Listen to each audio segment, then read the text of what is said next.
ഇപ്പൊ നാടിന്റെ ഒരു അവസ്ഥയും പ്രത്യേകിച്ച് നമ്മളെ രാഷ്ട്രീയക്കാരുടെ നാട്ടിൽ ഒട്ടനവധി പ്രശ്നങ്ങളുണ്ട്.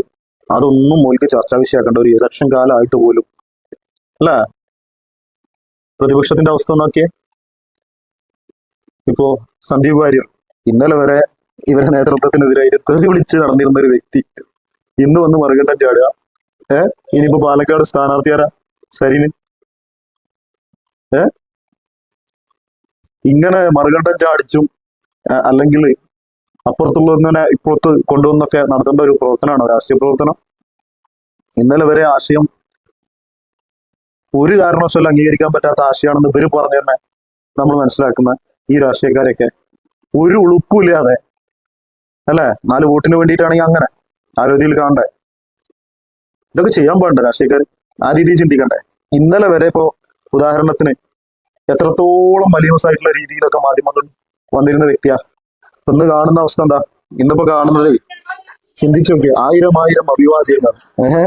അതുപോലെ തന്നെ എന്നെ നെല്ലിക്കുന്ന അല്ലല്ല വേറെ വ്യക്തിയാ മുന്നേക്ക് കൊണ്ടുവരുന്നത്. CP ജോൺ കൈ കൊടുക്കുന്നുണ്ട് CMPന്റെ. അതുപോലെ മറ്റേ പഴയ ആരോഗ്യമന്ത്രി ഉണ്ട്, പിന്നെ ഷാഫി, ബെന്നി ബെഹനാന്, ശ്രീകണ്ഠൻ VK, ബാക്കില് അജയ് തറയില്, പിന്നെ K സുധാകരന് കൈ കൊടുക്കുന്നുണ്ട്, VD സതീശന് ഷാളണിയിക്കുന്നുണ്ട്. അപ്പുറത്ത് ആരാണ്? ഷാനിമോൾ ഉസ്മാനാ. അതെ ഷാനിമോൾ ഉസ്മാൻ. ഇവരൊക്കെ ജനതക്ക് നൽകുന്ന K സുധാകരനാണ് ഷാളണിയിച്ച്. ജനതക്ക് നൽകുന്ന സന്ദേശം എന്താ?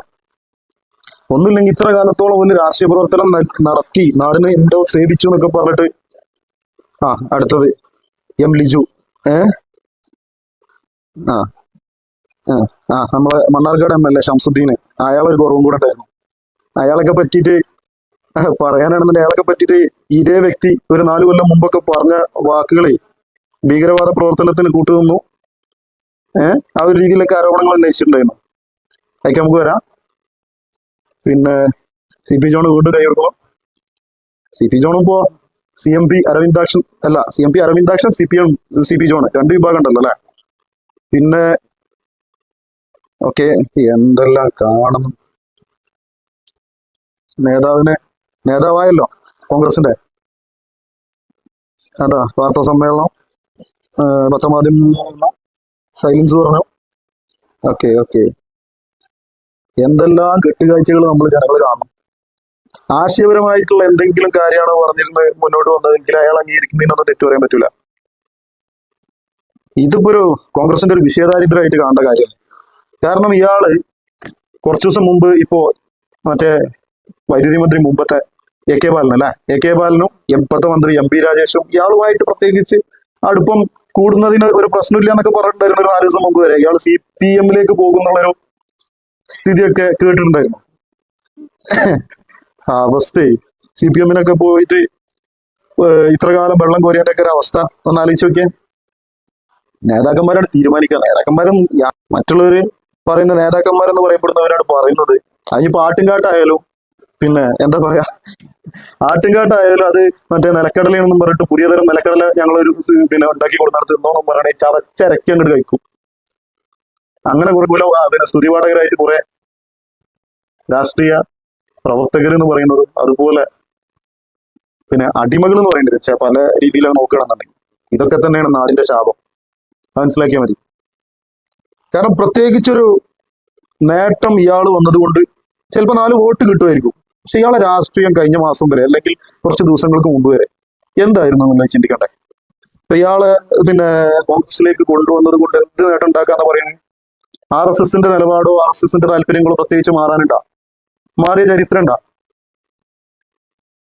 ഇപ്പൊ കഴിഞ്ഞ പിന്നെ വർഷമാണെന്ന് തോന്നുന്നു രാഹുൽ ഗാന്ധി കോട്ടക്കൽ ആര്യവൈദ്യശാലയിൽ ചികിത്സക്ക് വന്നപ്പോ അയാളെ കോട്ടക്കൽ ആര്യവൈദ്യശാലയിലല്ല വരേണ്ടത്, അതുപോലെ പിന്നെ മറ്റേ ഉളമ്പാറിക്കാണ് കൊണ്ടുപോകേണ്ടതെന്ന് പറഞ്ഞ ഒരു മഹാനാണ് ഇന്ന് ഷാള് അഥവാ PCC അധ്യക്ഷന്റെ കയ്യിൽ നിന്ന് ഷാള് ഏറ്റുവാങ്ങിയ മഹാൻ. അതുപോലെ തന്നെ പണ്ട് മനേകാ ഗാന്ധി 4 വർഷം മുമ്പാണ് മനേകാ ഗാന്ധി, ആ സമയത്താണ് ഇയാൾ ഇങ്ങനെ മീഡിയയിലൊക്കെ പിന്നെ പൊന്തി വരുന്നത്. മനേകാ ഗാന്ധി ഒരു ആന വിഷയം കൊണ്ടുവന്നു, ആനയെ കൊന്നു എന്നുള്ള രീതിയിൽ. അത് തോട്ട പൊട്ടി മരിച്ചതോ അല്ലെങ്കിൽ മറ്റേ എന്തോ കൃഷിക്കാർ ചെയ്തതാവാം, ആരാണെന്നുള്ളത് തെളിച്ചിട്ടോ മറ്റോ നോക്കിയിട്ടില്ല. അങ്ങനെ ഒരു വിവാദം ഉണ്ടായിരുന്നു. അത് ഇന്ത്യയിൽ മൊത്തം കത്തിച്ചു. സംഘപരിവാർ അജണ്ടയുടെ ഭാഗമായിട്ട് മൊത്തം കത്തിച്ചു. അത് എന്ത് രീതിയിൽ കത്തിച്ചത്? മലപ്പുറത്ത് ആനയെ കൊന്നു തീവ്രവാദികൾ എന്നുള്ള രീതിയിൽ ഒക്കെ വിഷയാക്കി. ആനയോടൊക്കെ തീവ്രവാദം കാണേണ്ട ആവശ്യമുണ്ട്? അതുപോലും മനസ്സിലാക്കാതെ ഇന്നിപ്പോ കൈ കൊടുത്ത ഈ ഷംസുദ്ദീൻ ഉണ്ടല്ലോ, മണ്ണാർക്കാട് ഉണ്ടല്ലോ, ഷംസുദ്ദീനും പിന്നെ ഇയാളൊക്കെ ചാനൽ ചർച്ചയിൽ ഭയങ്കര ഘോരഘോരം ബാധിക്കുന്നുണ്ടായിരുന്നു. ആ സമയത്ത് ഷംസുദ്ദീനോട് ഇയാൾ പറയുന്നത് ഷംസുദ്ദീൻ ആണെന്നുള്ള വ്യക്തമായിട്ട് പറഞ്ഞുകൊണ്ട് തന്നെ പറയുന്നുണ്ട് തീവ്രവാദ പ്രവർത്തനത്തിന് കൂട്ടുനിന്നു. അതുപോലെ തന്നെ പിന്നെ മണ്ണാർക്കാട് MLA പ്രതികളെ ഇറക്കിക്കൊണ്ടുപോകാൻ ശ്രമിച്ചു, ചെയ്തു, ഒരാളെ കൊണ്ടുപോയി. അതുപോലെ തന്നെ എന്തെല്ലാം ആരോപണങ്ങൾ അത് നാടിന് അത്രയും ദൂഷ്യഫലം ഉണ്ടാക്കുന്ന രീതിയിൽ വർഗീയപരമായിട്ട് ചിത്രീകരിച്ചു. നിലമ്പൂരും അതുപോലെ ഇടവണ്ണയിലൊക്കെ പിന്നെ സ്ഫോടക വസ്തുക്കൾ അവിടെ നിന്നാണ് കൊണ്ടുവന്നത്. ആ ഒരു രീതിയിലൊക്കെ അതിന്റെ സംഭവം ഉണ്ടായിട്ടുണ്ടായോ? അങ്ങനെ ഒന്ന് തെളിയിക്കണേ ഇപ്പോ നമ്മുടെ പിന്നെ നാഷണൽ ഏജൻസികൾക്കും മറ്റൊന്നും കഴിഞ്ഞിട്ടില്ല. ചിന്തിക്കണം, ഇത്ര കാലമായിട്ടും കഴിഞ്ഞിട്ടില്ല. അങ്ങനെ ഉണ്ടായിരുന്നെങ്കിൽ അങ്ങനെ ചെയ്യണമായിരുന്നു.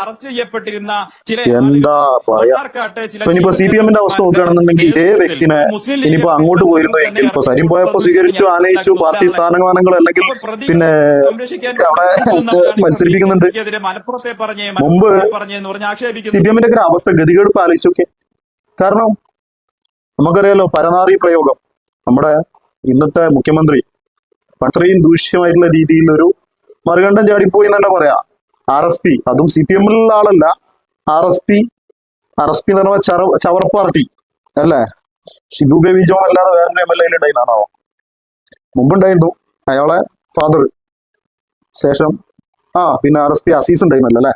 ഓക്കെ, എന്തായാലും ശരി. ആ സമയത്ത് പിന്നെ ഇടതുപക്ഷത്തിന്റെ ഒപ്പം ഉണ്ടായിട്ടൊരു വ്യക്തി എന്നുള്ള രീതിയിൽ പ്രേമചന്ദ്രനെ സീറ്റ് കിട്ടേണ്ട ഒരു അവസ്ഥ വന്നു. അതും എങ്ങനെ? പീതാംബരക്കുറുപ്പ്, വയോവൃദ്ധനായിട്ടുള്ള പീതാംബരക്കുറുപ്പ്, കോൺഗ്രസിന്റെ പീതാംബരക്കുറുപ്പ് നേതാവ്, MP സ്ഥാനാർത്ഥി ആവാൻ സാധ്യതയുള്ള പീതാംബരക്കുറുപ്പ് ആരെ പിന്നെ നടി ശ്വേതാമേനോനെ നിതംബത്തിൽ പിടിച്ചു എന്നും പറഞ്ഞിട്ട് ഒരു വിവാദം ഉണ്ടാവുന്നുണ്ട്. ആ സമയത്ത് പിന്നെ കോൺഗ്രസിന് സീറ്റ് കിട്ടാനുള്ള ആകെ മാർഗം കുറച്ചൊരു പിന്നെ സംസാരിക്കാൻ കഴിവുള്ള ഒരു വ്യക്തിനെ അടർത്തി കൊണ്ടുവന്നിട്ട് ആദ്യം, അതിനു മുമ്പൊക്കെ പല അടർത്തലും ആണ്ടുകൊണ്ടൊക്കെ നടന്നിട്ടുണ്ട്. ഞാൻ ചെറിയൊരു ഉദാഹരണം പറയണം, പരനാറി പ്രയോഗത്തിന്റെ കാര്യം. അപ്പൊ ആ സമയത്ത് CPM-ന് കൊല്ലം സീറ്റിൽ മത്സരിപ്പിക്കാൻ ആദ്യം തന്നെ താല്പര്യം MA ബേബിയിലായിരുന്നു. അപ്പോ അന്ന് തോന്നുന്നു കുണ്ട്ര MLA ആയിരുന്നു MA ബേബി. അയാളൊക്കെ മത്സരിപ്പിക്കാൻ ഇപ്പോഴും നല്ല വ്യക്തിപരമായിട്ട് നല്ല താല്പര്യമുള്ള മനുഷ്യനാണ്. കാരണം ഇതുവരെ ഒരു ദൂഷ്യ രീതിയിൽ ഞാൻ കേട്ടിട്ടില്ല. പക്ഷെ അവരൊന്നും ഇന്ന് യഥാർത്ഥത്തിൽ ഇടതുപക്ഷത്തിന്റെ മൂല്യങ്ങൾ മനസ്സിലാക്കിയിട്ട്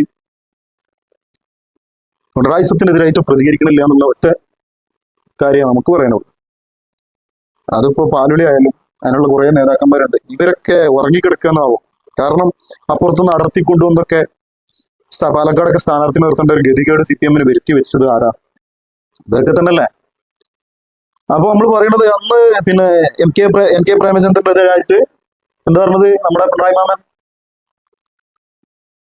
പരനാറി അല്ലേ പ്രയോഗം. അതേ നേതാവ് ചെയ്തുകൊണ്ടിരിക്കുന്ന സരിന അങ്ങോട്ട് പിടിച്ചോണ്ടിരാ, വേറെ ആരെങ്കിലും ഇങ്ങോട്ട് പിടിച്ചോണ്ടിരാൻ പറ്റുന്നുണ്ടെങ്കിൽ അത് ചെയ്യാം. അപ്പൊ അതിനുശേഷം സായിദ കമാല്, അതുപോലെ തന്നെ ശോഭന ജോർജ്, ഇവരൊക്കെ അടർത്തി കൊണ്ടുവന്ന് സീറ്റൊക്കെ കൊടുത്തിട്ടുണ്ട്. പക്ഷെ അമ്പേ പരാജയപ്പെട്ടു. ജനതക്ക് ബുദ്ധിയുണ്ട്, കുറച്ചെങ്കിലും ആശയപരമായിട്ട് ജനങ്ങളെ മുന്നിൽ വെക്കാനുള്ളൊരു കാര്യം ഇന്ന് ഇടതുപക്ഷത്തിനും ഇല്ല, വലതുപക്ഷത്തിനും ഇല്ല, ഒരു പാർട്ടിക്കും ഇല്ല പ്രത്യേകിച്ച്. പിന്നെ PV അൻവറിന്റെ ഒരു വിഷയം നമുക്ക് പറയാനുള്ളത് എന്താ വെച്ചിട്ടുണ്ടെങ്കിൽ, അയാൾ ആശയപരമായിട്ടുള്ള വിയോജിപ്പുകൾ രേഖപ്പെടുത്തിയിട്ടാണ് അയാൾ പുറത്തു വന്നിട്ടുള്ളത്. അതുപോലൊക്കെ വരികയാണെന്നുണ്ടെങ്കിൽ ഓക്കെ. ഇത് ഇന്നലെ വരെ പച്ചത്തെറിയും പറഞ്ഞ് നേതാക്കളെ, ഇവരെ കൂട്ടത്തിലുള്ള ആൾക്കാരെ തന്നെ പച്ചത്തെറിയും പറഞ്ഞ് പാണക്കാട് തങ്ങന്മാർക്കെതിരായിട്ട് പച്ചത്തെറിയും പറഞ്ഞ് നടന്നിരുന്ന ഒരു വ്യക്തി ഇന്ന് വന്നുകാണ്ട് ഇപ്പൊ കണ്ടില്ലേ, പാണക്കാട് തറവാട്ടിൽ വന്നു എന്നൊക്കെ പറഞ്ഞിട്ട്.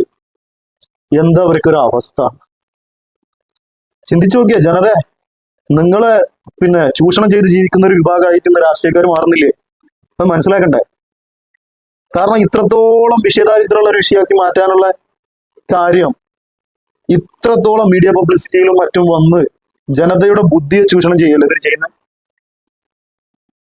അല്ല, അയാൾ കുറച്ചു കാലം പിന്നെ പുറത്തു നിന്ന് പ്രവർത്തിച്ചിട്ട് ഇയാളെ ഒരു പിന്നെ എന്താ പറയാ, ആശയപരമായിട്ട് ഇയാളോട് യോജിക്കാൻ പറ്റുന്ന ഒരു അവസ്ഥയിൽ കൊണ്ടെത്തിച്ചിട്ട് കൊണ്ടുവരികയാണെന്നുണ്ടെങ്കിലൊക്കെ ഒരു മാന്യത ഇല്ലേ? അതാണ് ഇപ്പൊ ചെയ്തത്. ചിന്തിച്ചു നോക്കിയേ. ഇപ്പൊ നമുക്കറിയാം അബ്ദുള്ള കുട്ടി, അതുപോലെ തന്നെ എത്രത്തോളം നേതാക്കന്മാർ ഇപ്പോൾ ടോം വടക്കന് കോൺഗ്രസിന്റെ ദേശീയ തലത്തില് പിന്നെ വക്താവായിരുന്നേ, BJPക്ക് പോയി. വേണ്ട, ഇനിയിപ്പോ AK ആന്റണി മുഖ്യമന്ത്രിന്റെ മകന്, മുൻ മുഖ്യമന്ത്രിന്റെ മകന്, ആ മകനെ പോലും കൺട്രോൾ ചെയ്യാൻ പറ്റാത്ത രീതിയിൽ, അല്ലെങ്കിൽ മകന് പോലും സ്വാധീനിക്കാൻ പറ്റാവുന്ന ഒരു വ്യക്തിയായിട്ട് സ്വന്തം പിതാവ് മാറിയിട്ടില്ല എങ്കിൽ, അഥവാ ഒരു മുഖ്യമന്ത്രി ആയിരുന്ന ഒരു വ്യക്തി മാറിയിട്ടില്ല എങ്കിൽ ഇതിന്റെ ഒക്കെ അവസ്ഥ എന്താ? ഇന്നിപ്പോ ആകെ വിമർശിച്ച് കണ്ടത് മുരളീധരനാണ് ഈ ഒരു വിഷയവുമായി ബന്ധപ്പെട്ട്. പക്ഷെ ആ മുരളീധരന് മുമ്പ് അറിയാലോ, NCP ഉണ്ടാക്കി പുറത്തുപോയി. അതിന് മുമ്പ് കരുണാകരനെ ലീഡറിന്റെ ഒപ്പം പിന്നെ എന്തായിരുന്നു, പിന്നെ ഇന്ദിരാ കോൺഗ്രസ് അല്ലെ, ഇന്ദിരാ കോൺഗ്രസ്, ശേഷം NCP, അതും ഇടതുപക്ഷത്തിന്റെ ഒപ്പം നിന്നു. അതും വ്യക്തി താല്പര്യം കൊണ്ട് തന്നെ ആയിരുന്നില്ലേ, പ്രത്യേകിച്ചൊന്നുമില്ലല്ലോ. വ്യക്തി താല്പര്യം എന്ന് പറയുമ്പോൾ KPCC പ്രസിഡന്റ് സ്ഥാനം രാജിവെച്ച് മന്ത്രിയാവുന്നുണ്ട്, ശേഷം ഉണ്ടായ കാര്യങ്ങളൊക്കെ കുറെ പറയേണ്ടി വരും. മാതിരി അവസ്ഥ. എന്നിട്ട് അയാൾ വന്നിട്ട് എന്ന് പറയണേ, പിന്നെ എന്താ പറയുന്നത്, പിന്നെ ഇയാള് സന്ദീപിനെതിരായിട്ട്. അതിന് അയാൾക്ക് യോഗ്യത ഉണ്ടാ ആദ്യം അങ്ങനെ പറയാന്? രാഷ്ട്രീയക്കാരുടെ അവസ്ഥ. കാര്യം, വീട്ടിലുള്ള പത്മജ വേണുഗോപാൽ സ്വന്തം പെങ്ങൾക്ക്, അല്ലെങ്കിൽ പെങ്ങൾക്ക് പോലും നല്ല രീതിയിൽ, അഥവാ മുഖ്യമന്ത്രിമാരായിരുന്ന AK ആന്റണിയുടെയും കരുണാകരന്റെയും മക്കൾ പോലും BJP രാഷ്ട്രീയം പേറി നടക്കുക. ഈ മുരളീധരൻ തന്നെ സോണിയാഗാന്ധിയെ മദാമ ഗാന്ധി എന്നും അഹമ്മദ് പട്ടേലിനെ അലൂമിനിയം പട്ടേൽ എന്നും ഒക്കെ വിളിച്ചൊരു കാലുണ്ട്. ചിന്തിച്ചു നോക്കണം. ഇന്നത്തെ രാഷ്ട്രീയ പ്രവർത്തനം നിങ്ങൾക്ക് ആവശ്യമുള്ളതാണോ? ജനങ്ങൾ മനസ്സിലാക്കുക. ഇന്നത്തെ തലമുറക്ക് ആവശ്യമുള്ളതാണോ? മുമ്പത്തെ തലമുറകൾക്ക് തെറ്റുപറ്റി. ഇവരൊക്കെ എന്നും നേതാക്കന്മാരായി തുടരുക. ഇവരൊക്കെ അവസാന ശ്വാസം വരെ അവർ നേതാക്കന്മാരായിട്ട് നമ്മളെ ഇങ്ങനെ അടിമകളായിട്ട് നിയന്ത്രിച്ചുകൊണ്ടിരിക്കും. ഇതാണോ ഒന്ന് നാടിന് ആവശ്യം? ഇതുപോലുള്ള രാഷ്ട്രീയക്കാരാണെന്ന് നാടിന് ആവശ്യം? ഇപ്പൊ കണ്ടില്ലേ, പിന്നെ മഹാരാഷ്ട്രയിൽ ബാൽ താക്കറെക്ക് എത്രത്തോളം വർഗീയ വിഷം ഉദ്ധവ് താക്കറെ ആയാലും കൊണ്ടുവരുന്ന മനുഷ്യന്മാരാണ്. ഒരു ഉളുപ്പില്ലാതെ കുറച്ച് സ്റ്റേറ്റുകളിലും സംസ്ഥാനത്തില് പിന്നെ ഭരണം കിട്ടാനുള്ള എന്ത് നെറുകെട്ട രാഷ്ട്രീയം കളിക്കുക. ഉദ്ധവ് താക്കറെ ഇപ്പൊ ആരോപക്ഷ ഉദ്ധവ് താക്കറെന്റെ ഒപ്പമുള്ള പിന്നെ വർഗീയവാദികൾ എന്ന് വേറെ മിനിസ്റ്റർ ഉണ്ടാക്കിയിട്ട് ആ ഒരു രീതിയിൽ ഭരിക്കേണ്ട. അവിടെ ഇലക്ഷൻ നടന്നുകൊടുക്കുകയാണ്, അതൊക്കെ വേറെ. എത്രത്തോളം സംസ്ഥാനത്തിൽ ഇതുപോലുള്ള അന്തരീക്ഷമുണ്ട്. ഇപ്പൊ അറിയാലോ, ജ്യോതിരാദിത്യ സിന്ധ്യ രാജസ്ഥാനിലെ അല്ലേ, അയാളെ പിതാവ്, അയാളെ പിന്നെ അമ്മായി എന്ന് പറയേണ്ടി വരും നമ്മുടെ രീതിയിൽ, പിന്നെ വസുന്ധര രാജ സിന്ധ്യ അല്ലെ, ഇവര് BJPന്റെ ഒപ്പം തന്നെയാണ്. ഇനിയിപ്പോ ചിലപ്പോ നാളെ കോൺഗ്രസിന്റെ ഒപ്പം പോകും. കാരണം BJPയിൽ എതിർപ്പുണ്ട്. രാജസ്ഥാനിൽ മുഖ്യമന്ത്രിയായിരുന്നു അല്ലേ. അപ്പൊ എന്തെല്ലാം നമ്മൾ കാണണം. ഇതൊക്കെ കണ്ടുകൊണ്ടിരിക്കുന്ന ജന തന്നെയാണ് കേരളത്തിൽ കുറച്ചൊക്കെ ഒരു വകതിരിവ് ഉണ്ടെന്ന് സ്വയം വിലയിരുത്തുന്ന, അങ്ങനെ പറയേണ്ടി വരും. മനുഷ്യന്മാര് ചിന്തിക്കണ്ടേ? നിങ്ങൾക്ക് സ്വയം അതിന് വിലയിരുത്താനുള്ള യോഗ്യത ഉണ്ടെന്ന് നിങ്ങളൊന്ന് ചിന്തിച്ചു നോക്കിയേ. ഇതാണോ രാഷ്ട്രീയ പ്രവർത്തനം? രാഷ്ട്രീയ പ്രവർത്തനം എന്ന് പറയുമ്പോൾ ഇത്രയും പ്രയാസങ്ങൾ ഇന്ന് നാട്ടിലുണ്ട്, അത് മുന്നോട്ട് കൊണ്ടുവരണം. ഇപ്പൊ ഞാൻ മുമ്പ് പറഞ്ഞിട്ടുണ്ട്, രണ്ടാം കൊറോണ സർക്കാർ. കൊറോണ കാലത്ത് സർക്കാരിനേക്കാളേറെ പിന്നെ അല്ലെങ്കിൽ പ്രതിരോധം തീർക്കാനുള്ള ബാധ്യതകൾ പ്രതിപക്ഷം പൂർണ്ണ പരാജയമായിരുന്നു. അതിന്റെ ഭാഗമാണ് അന്ന് ഇലക്ഷന് ഇവർക്ക് മുന്നോട്ട് പോകാൻ പറ്റിയത്, ജയിച്ചത് രണ്ടാമത്. അത് മനസ്സിലാക്കണം. ഒരു യഥാർത്ഥ വസ്തുതയാണ്. അത് രാഷ്ട്രീയപരമായിട്ടൊന്നല്ല. അതിൽ നിഷ്പക്ഷ വോട്ടുകൾ നല്ല രീതിയിൽ CPM-ന് വരാണ്ടായ കാരണം കൊറോണ കാലത്ത് അയാൾ ഒരു മിശിഹായി കണ്ടു. ഞാൻ അടക്കമുള്ള ആൾക്കാർ കാര്യം പറയാലോ, അതിനുള്ള അന്തരീക്ഷം ഉണ്ടാക്കി. പിന്നെ നമ്മുടെ പിന്നെ എന്താ പറയാ, സത്യപ്രതിജ്ഞ മാമക്കം ഒക്കെ കണ്ടപ്പോഴല്ലേ ഇത് നല്ലൊരു ഗെയിമായിരുന്നു പിണറായി വരാമെന്നുള്ളത് മനസ്സിലാക്കാൻ പറ്റിയത്. AK ബാലനൊക്കെ ഒരു കമ്മ്യൂണിസ്റ്റ് ആണെന്നുള്ളൊരു തോന്നലൊക്കെ ഉണ്ടായിരുന്നു. കഴിഞ്ഞ ആഴ്ച AK ബാലൻ പറയുന്നത് ഇയാൾ വരുന്നതിന് കുഴപ്പമൊന്നുമില്ല എന്നുള്ള രീതിയിലുള്ള സൂചന ആദ്യം തന്നെ തന്നു. പക്ഷെ ഇയാൾക്കറിയാം അടുത്ത മിനിസ്ട്രിയിലോ അല്ലെങ്കിൽ അടുത്ത ഗവൺമെന്റ് UDF-ൻ്റെതാവും, അല്ലെങ്കിൽ ആ ഒരു രീതിയിൽ പോകും. എന്തായാലും ഇടതുപക്ഷം വരൂല എന്നുള്ളത് അറിയാം അല്ലെ. നിങ്ങൾ മനസ്സിലാക്കേണ്ടത് മിനിസ്ട്രി ഉണ്ടാക്കലോ അല്ലെങ്കിൽ ഭരണം കൈയാളലോ ഇതൊന്നുമല്ല രാഷ്ട്രീയ പ്രവർത്തനം. ജനങ്ങൾക്ക് ഉപകാരപ്രദമായിട്ട് എന്തെങ്കിലും ചെയ്യാൻ പറ്റുമോ? ഈ കാലത്ത് നിങ്ങൾ എന്തെങ്കിലും ചെയ്യുന്നുണ്ടോ? അതിന്റെ ഭാഗമാണെന്നുണ്ടെങ്കിൽ ഇനിയിപ്പോ വയനാട്ടിൽ എന്ത് വരാൻ പോകുന്നത്? വീണ്ടും ഹർത്താല്. എന്തിനെതിരെ? നിങ്ങളെ കഴിവുകേടിനെതിരെ നിങ്ങൾ തന്നെ ഹർത്താൽ എടുത്തേ. നല്ല കോമഡിയാണല്ലോ. BJP പിന്നെ ഫണ്ട് തരുന്നില്ല. BJP എന്തായാലും തരൂല. അല്ലെങ്കിൽ BJPക്ക് സ്വന്തം രാജ്യത്തിലുള്ള ജനങ്ങളെ തന്നെ പിന്നെ കൊള്ളിയും ചെയ്യുന്ന ഒരു അന്തരീക്ഷ നാട്ടിലുണ്ട്. അവരുടെ കയ്യിൽ നിന്ന് പ്രത്യേകിച്ചൊന്നും പ്രതീക്ഷിക്കണ്ട എന്ന് നിങ്ങൾക്ക് തന്നെ അറിയാം. നിങ്ങൾ തന്നെ ഓരോരോ ബാധിക്കുന്നുണ്ട്, ശരിയല്ലേ? അപ്പൊ അങ്ങനെയാണെങ്കിൽ നിങ്ങൾക്ക് ചെയ്യേണ്ട കടമകൾ ചെയ്യും. അത് നിങ്ങൾ പൂർണ്ണമായിട്ട് ചെയ്തിട്ടുണ്ടോ? എന്നിട്ട് അതേ ജനതയ്ക്ക് മുന്നിൽ വീണ്ടും പോയിട്ട് പ്രഹസനം കാട്ടുക അല്ലേ? അവസ്ഥ ജനത മനസ്സിലാക്കിയ കാര്യം, നമ്മൾ ഈ കൊടികളും ഒന്നും പിടിച്ചു നടന്നുകൊണ്ട് പ്രത്യേകിച്ച് കാര്യമൊന്നുമില്ല. അടുത്ത തലമുറകൾക്കെങ്കിലും നാട്ടിൽ നല്ല രീതിയിലുള്ള ജീവിക്കാനുള്ള അന്തരീക്ഷം ഉണ്ടാവണം. അത് നമ്മൾ മനസ്സിലാക്കണ്ടേ. നമ്മളെ ജീവിതം ഏറെക്കുറെ യുവന്മാരൊക്കെ നക്കിക്കൊണ്ടുപോയി എല്ലാം കൂടെ. ഇപ്പൊ അനിൽ ആന്റണി എത്ര അയാൾക്കൊക്കെ കോൺഗ്രസിൽ വിട്ടുപോകാൻ തോന്നിയിട്ടുണ്ട് എങ്കിൽ ആമാശയ രാഷ്ട്രീയം തന്നെ ആവാം എന്നല്ല ആണ് അതൊക്കെ ശരി. പക്ഷെ അയാൾ മനസ്സിലാക്കേണ്ട ഇത്ര കാലം സ്വന്തം ഇത്രത്തോളം വർഷം ജനതയുടെ അല്ലെങ്കിൽ സ്വന്തം വീട്ടിലെ ഒരു അംഗം അധ്വാനിച്ചിട്ടൊന്നല്ല, ജനതയുടെ ഒക്കെ പറ്റി ജീവിച്ചിട്ട് ഒരു ദിവസം പ്രത്യേകിച്ച് ഒരു രാഷ്ട്രീയ പശ്ചാത്തലവും പറയാൻ അവകാശപ്പെടാത്ത ഒരു വ്യക്തി എന്നുള്ളതൊന്നല്ലല്ലോ. അത്ര കാലം പിന്നെ രാഷ്ട്രീയം കൊണ്ട് നടന്ന ഒരു വ്യക്തിന്റെ മകൻ കൂടിയാണ് അയാൾ വന്നിട്ട് മറുകണ്ഠം ചാടുക. അപ്പോ നമ്മൾ മനസ്സിലാക്കണം ഇപ്പുറത്തുനിന്ന് അപ്പുറത്തേക്കോ അപ്പുറത്തുനിന്ന് ഇപ്പുറത്തേക്കുള്ള എല്ലാ രാഷ്ട്രീയത്തിനൊരു മൂല്യം കാണിക്കണം. ഇപ്പോ ഉദാഹരണത്തിന് RSS സംഘപരിവാർ അല്ലെങ്കിൽ അങ്ങനെയുള്ള പശ്ചാത്തലമുള്ള വ്യക്തികളെ പണ്ട് ജവഹർലാൽ നെഹ്റു 1937 ഇന്ത്യൻ നാഷണൽ കോൺഗ്രസിന്റെ പ്രസിഡന്റ് ആയിരുന്ന സമയത്ത് അല്ലെ, ആ സമയത്ത് അടുപ്പിക്കൂല എന്ന് പച്ചക്ക് പറഞ്ഞിട്ടുണ്ട്. ആരെ? ഇതുപോലുള്ള ഈ വർഗീയ വിഷയവുമായി ബന്ധപ്പെട്ടുള്ള ആളുകളെ അടുപ്പിക്കൂല എന്ന് അന്ന് സുഭാഷ് ചന്ദ്രബോസും ജവഹർലാൽ നെഹ്റു പ്രത്യേകിച്ച് പറഞ്ഞിട്ടുണ്ട്. ഇന്നുള്ള രാഷ്ട്രീയക്കാർ ഉദ്ധവ് താക്കറിനെയും താങ്ങി നടക്കുക, അതുപോലെ തന്നെ നിതീഷ് കുമാറിന് ഇപ്പൊ കിട്ടുമോ ഇപ്പൊ കുട്ടി അപ്പൊ കൊണ്ടുപോവാ എന്നുള്ള രീതിയിൽ എത്ര വട്ടം മറുകണ്ഠം ചാടിച്ചു. ചിന്തിച്ചു നോക്കേ. നിങ്ങൾക്കറിയാലോ ഇതൊക്കെ. ഇനിയിപ്പോ വേണ്ട അമിത്ഷയും മോദിയും തമ്മിൽ തെറ്റിയ അമിത്ഷാനെ കൊണ്ടുവരും വരുവാണെങ്കിൽ. അതൊക്കെയാണ് രാഷ്ട്രീയം. രാഷ്ട്രീയം എന്ന് പറയുന്നത്, ജനാധിപത്യം എന്ന് പറയുമ്പോൾ അതിനൊക്കെ ഒരു മൂല്യമില്ലേ. അല്ലാതെ ഇത്രത്തോളം അലീമസമായിട്ടുള്ള രീതിയിൽ ജനങ്ങളെ മുന്നിൽ നടക്കുന്ന വ്യക്തികളൊക്കെ ഒരു ഉളുപ്പില്ലാതെ ഒരു പ്രത്യയശാസ്ത്രത്തിന്റെ ബലത്തിലും അല്ലാതെ കൊണ്ടുവരാനേ. ഇതിനൊക്കെ ലീഗും കൂടെ പിടിക്കാന്ന് പറയുമ്പോൾ കോമഡി ഇട്ടാ. കാരണം പാണക്കാട് കുടുംബത്തിലൊക്കെ പാണക്കാട് നമ്മൾ അത്രത്തോളം ബഹുമാനിക്കുന്ന വ്യക്തികൾ, ബഹുമാനിക്കുന്നവരുണ്ടാവാം, ഉണ്ടെങ്കിലും ഇല്ലെങ്കിലും അവര് ചിന്തിക്കണ്ടേ. ഒരു വ്യക്തമായിട്ടുള്ള രാഷ്ട്രീയത്തിന്റെ ബലത്തിലാണോ ഇവർ കൊണ്ടുവന്നിട്ടുള്ളത്? കഴിഞ്ഞ ഒരു CPM-ലേക്ക് പോകുന്നുള്ളൊരു പിന്നെ വിഷയം ഇയാൾ പറഞ്ഞ സമയത്ത് തന്നെ ശേഷം അതേ വ്യക്തി BJP-യിൽ തന്നെ തുടരും.